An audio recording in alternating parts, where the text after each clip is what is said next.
December 25 అర్ధరాత్రి ఇది police డిపార్ట్మెంట్కు కాలరాత్రిగా మారిపోయింది. ఆ రాత్రి ఓ వార్త యావత్ తెలుగు ప్రజలను ఉలిక్కి పడేలా చేసింది. కామారెడ్డి జిల్లా బిక్కునూరు ఎస్ఐ సాయి కుమార్, బీబీపేట పోలీస్ స్టేషన్లో విధులు నిర్వహిస్తున్న లేడీ కానిస్టేబుల్ శృతి, బీబీపేట పిఎస్లో కంప్యూటర్ ఆపరేటర్గా పనిచేస్తున్న నిఖిల్, ఈ ముగ్గురి ట్రయాంగిల్ లవ్ స్టోరీకి అడ్లూరు ఎల్లారెడ్డి చెరువులో ఎండ్ కార్డు పడింది. ఈ ఘటన జరిగి వారం రోజులు గడిచిపోతున్నా వీరు ఎలా చనిపోయారన్నది ఓ మిస్టరీగానే కొనసాగుతోంది. ఒక చెరువు, ముగ్గురి చావు, సమాధానం దొరకని 30 ప్రశ్నలు. ఈ సినిమాను తలపించే ట్విస్టులు. అసలు ఈ ముగ్గురు కలిసి అడ్లూరు ఎల్లారెడ్డి పెద్ద చెరువుకు ఎందుకు వెళ్లారు? వీరి శరీరాలపై బలమైన గాయాలు, చెరువు గట్టుపై వీరి వస్తువులు. ఇంతకీ ఇవి హత్యలా, ఆత్మహత్యలా? ఆ రోజు అక్కడ ఏం జరిగింది? ఈ ముగ్గురి మృతి కేసులో బిగ్ ట్విస్ట్ ఏంటంటే, తనను ఎస్ఐ సాయి కుమార్ వేధిస్తున్నట్టు అప్పటికే కానిస్టేబుల్ శృతి మరో కానిస్టేబుల్కి మొరపెట్టుకుని ఏడ్చినట్టు తెలుస్తుంది. అక్కడితో ఆగకుండా తమకు రక్షణ కల్పించాలంటూ 15 రోజుల కిందటే జిల్లా ఎస్పీకి ఫిర్యాదు కూడా చేశాడట ఆపరేటర్ నిఖిల్. అయినా ఎస్పీ పట్టించుకోలేడు. ఎందుకు? అయితే మహిళా కానిస్టేబుల్, ఎస్ఐ, కంప్యూటర్ ఆపరేటర్ ఈ ముగ్గురికి పరిచయాలు ఏర్పడింది మాత్రం బీబీపేటలోనే. ఇక్కడి నుంచి ప్రారంభమైన వీరి పరిచయాల పర్వం చివరకు పెద్ద చెరువులో మృతదేహాలుగా తేలే వరకు వెళ్ళింది. మెదక్ జిల్లా కొల్చారానికి చెందిన సాయి కుమార్ 2018లో ఎస్ఐగా ఎంపికయ్యారు. సాయి కుమార్ది పేద కుటుంబం. కష్టపడి పైకి వచ్చిన ఆయన ఎస్ఐ ఉద్యోగం తర్వాత 2022లో కర్నూలు జిల్లా నంద్యాలకు చెందిన మహాలక్ష్మిని ప్రేమించి పెళ్లి చేసుకున్నారు.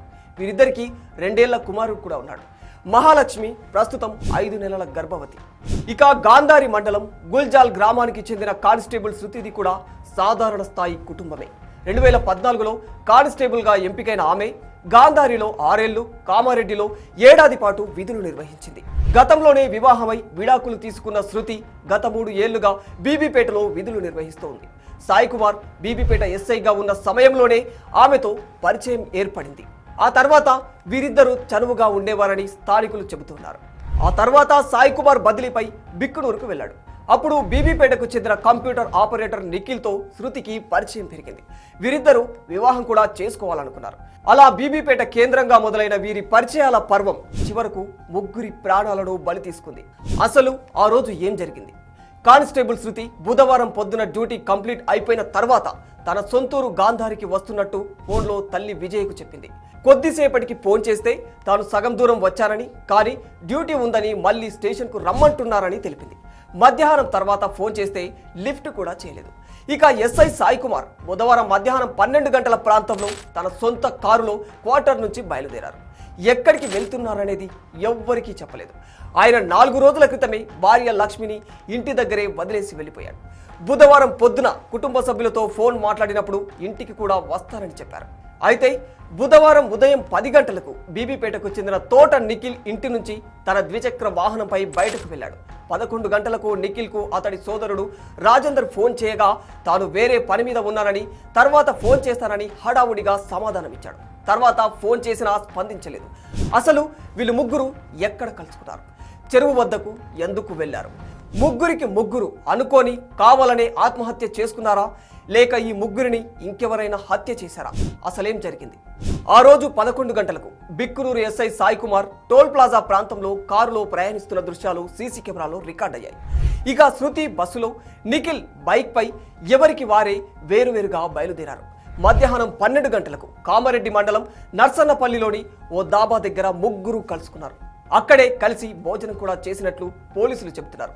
1 గంటకు ముగ్గురు కలిసి ఎస్ఐ సొంత కారులో సదాశివనగర్ మండలం అడ్లూరు ఎల్లారెడ్డి చెరువు వద్దకు చేరుకున్నారు. ఈ చెరువు వద్ద ఏం జరిగింది? బీబీపేట పోలీసులు అక్కడికి వెళ్లి చూడగా చెరువు ఒడ్డున సెల్ ఫోన్ దొరికింది. సమీపంలోనే ఎస్ఐ సాయి కుమార్ కారు కూడా ఉంది. అందులో శృతి బ్యాగు ఉంది. ఎస్ఐ సెల్ ఫోన్ అతని ప్యాంటు జేబులోనూ ఉండగా మిగతా 2 ఫోన్లు మాత్రం చెరువు గట్టుపై ఉన్నాయి.